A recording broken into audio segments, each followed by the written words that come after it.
Et si on était attachés, reliés l'un à l'autre, on a déjà dans une capsule précédente abordé les cordes, comme si on était tous reliés et mon trauma, ma réaction émotionnelle, tout stimule une réaction émotionnelle chez l'autre. C'est comme si on savait exactement, hein, il y a des gens qui vont dire, cette personne-là essaie exactement appuyer là où ça fait mal.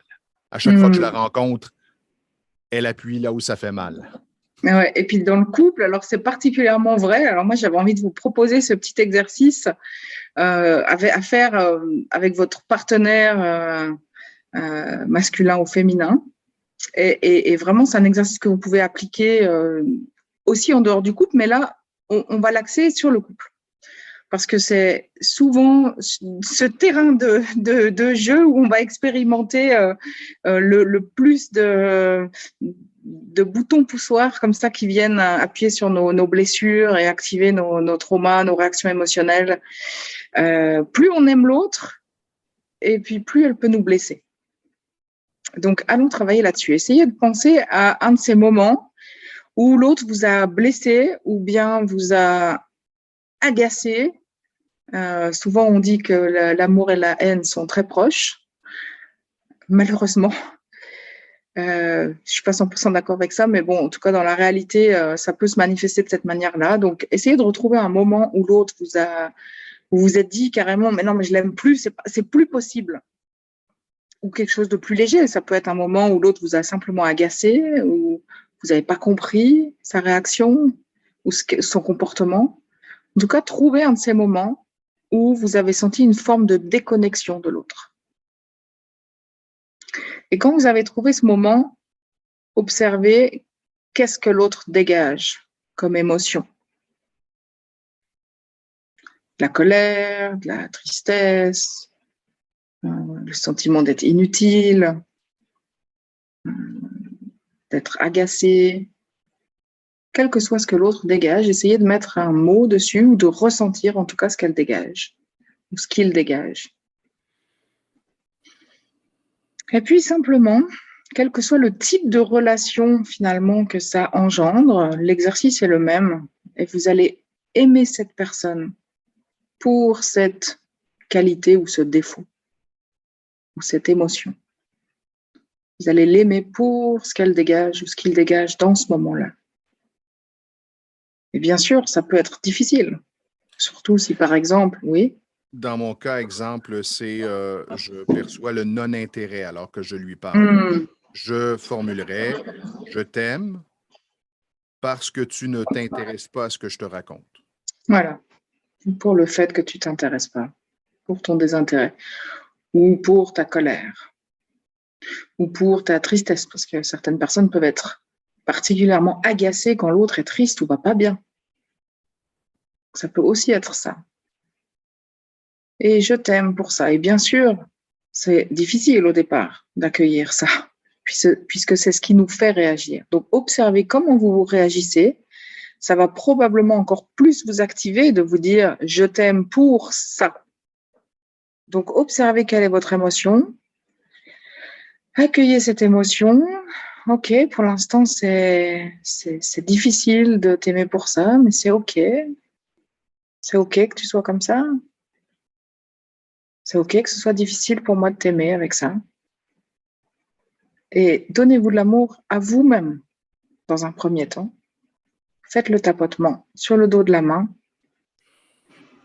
et simplement accueillez votre émotion. C'est ok que vous vous sentiez en colère, inutile, pas respecté. Et donnez-vous le droit de ressentir ça jusqu'à ce que ça se calme. Et quand vous sentez que ça s'apaise en vous, cette réaction, donnez-vous peut-être un peu plus de temps que ce que je vous donne dans la vidéo. À nouveau, vous pouvez réexprimer cet amour pour l'autre. Je t'aime parce que tu es en colère, parce que tu es indifférente, parce que tu es triste, parce que tu n'es pas parfaite.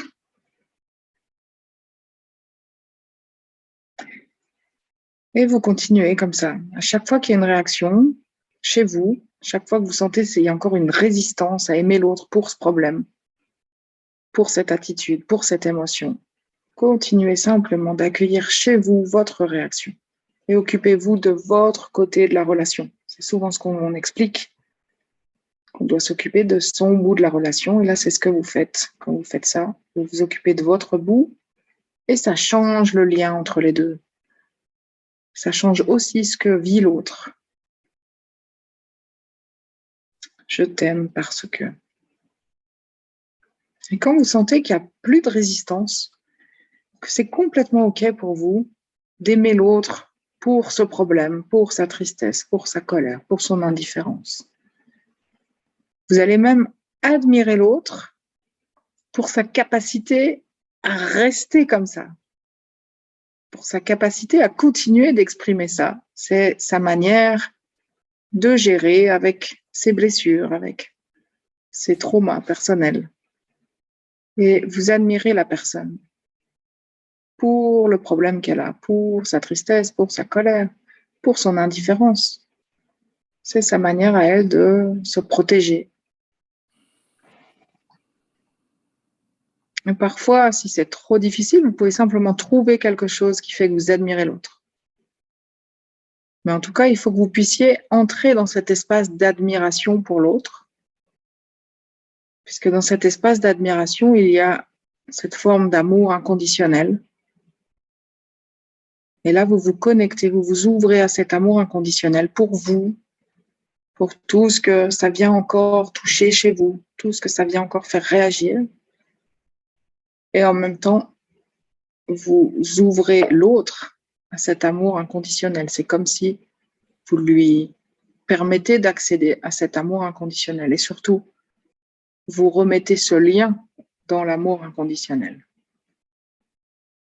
Et tout ce qui est toxique, tout ce qui ne devrait pas être là, va pouvoir se dissoudre dans cet espace d'amour inconditionnel. Donc, prenez le temps d'aimer et d'admirer l'autre pour ce qu'il est, pour ce problème.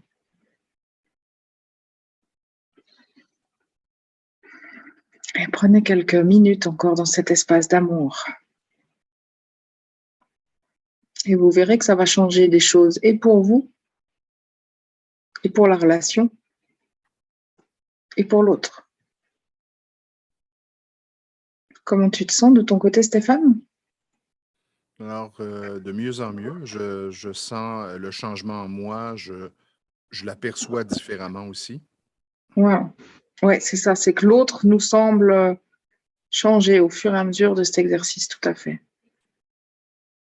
J'ai même pas envie de parler d'exercice, c'est vraiment une libération, pour pas dire une guérison. Donc, continuez comme ça, de faire le tapotement, de vous donner de l'amour à vous-même dans chaque réaction qui est réveillée dans cette relation. Quand l'autre a cette attitude, ce comportement, cette émotion. Et à un moment donné, comme le disait Stéphane, l'autre aussi change, c'est comme s'il changeait d'énergie. Et éventuellement, à la fin, son image peut même s'éloigner et disparaître. Sachez que c'est normal, si ça se produit, c'est que vous êtes vraiment arrivé au bout de la guérison. C'est ce que tu as expérimenté? Ouais, ouais, exactement.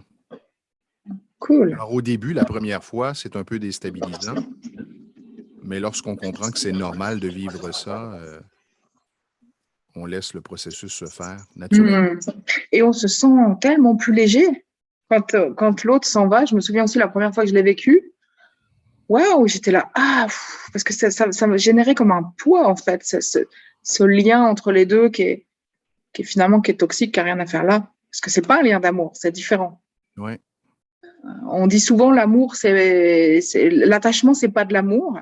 Bah là, on est en train de guérir des liens d'attachement en fait. Pour ceux qui connaissent les bonhommes allumettes, c'est la même chose, sauf que là, c'est beaucoup plus permanent finalement comme guérison. On pourrait le faire sur chacun des liens qui nous relient à une autre personne. Et chaque lien active différentes émotions de part et d'autre. Donc, vous pourriez le faire pour chaque lien, chaque émotion de l'autre, chaque comportement, chaque chose qui dégage. Et puis, surtout, moi, je trouve que c'est vraiment quelque chose qu'on peut refaire dans notre thérapie Peak States. On dit que si on a le silence mental, qui est un état extraordinaire de conscience qu'on peut partager avec vous. Oui, c'est un processus. C'est un processus complet. Mm-hmm. Et pour les personnes qui ont le silence mental, on n'a plus ces cordes, mais en réalité, il peut y avoir des liens toxiques comme ça qui reposent sur différents mécanismes biologiques. Et moi, ce que j'ai pu observer, c'est que même si on a fait le silence mental, on peut continuer de travailler avec ce processus qu'on appelle donc DPR, libération de la personne à distance, exactement.